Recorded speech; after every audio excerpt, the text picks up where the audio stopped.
It's time to ripstick. Go.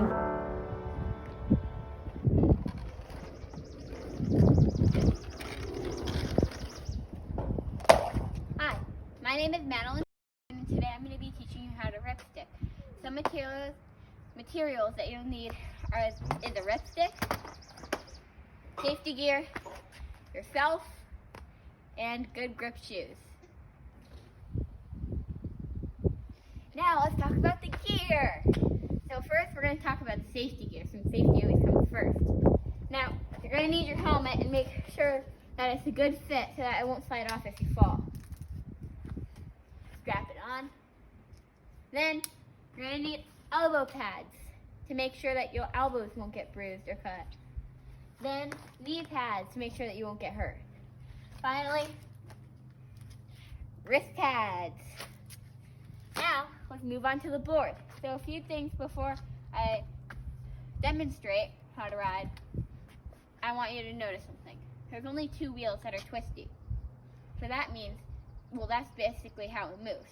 Then, you always want to make sure that the front is in the front.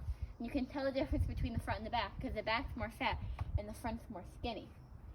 Now, when you wrist stick, you always want to make sure that your stronger foot is in the back. Like I am righty, so that means my right foot's in the back. And if you're lefty, your left foot's in the back. Make sure to find a flat surface. It could either be a road or your driveway to rip stick. Okay. 3, 2, 1. Now that you found a flat surface, which mine is my driveway, or the end of the driveway at least, we are going to learn how to rip stick. Now just warning you, this may get a little frustrating and hard, but you'll get through it, just like how I learned.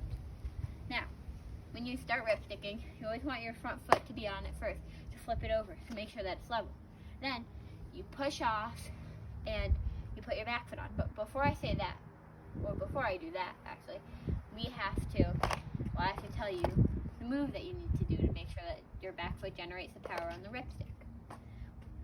You're going to need to make S's almost with your feet. Okay, so now it's time to go. I push off, make sure my foot gets on there pretty good, and then I start making the S formation. Now, once you've been doing this for a while, you're going to start to know different turns and tricks.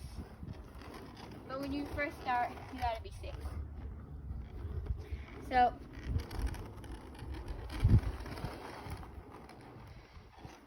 now there's another way that you can ripstick too, but for me it's a little bit harder.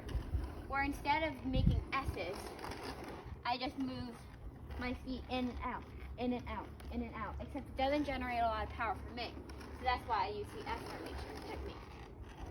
Now, getting off is very tricky. You want to make sure that you don't have too much power, so you'll have to jump off and get hurt. But you want to make sure that you're ready for if it does stop when it doesn't have enough power. Now you want to get your knees in a position, sort of like squatting almost, but not squatting. And then you just let your wrist stick slow down and go in mini circles until it just stops. And you know that's going to stop if it starts getting really wobbly. And that's why you want to get your knees in a position where they'll slide right off and you'll be able to land on your feet. Now, thanks for watching this, and stay safe and stay healthy. Okay. Have fun ripsticking!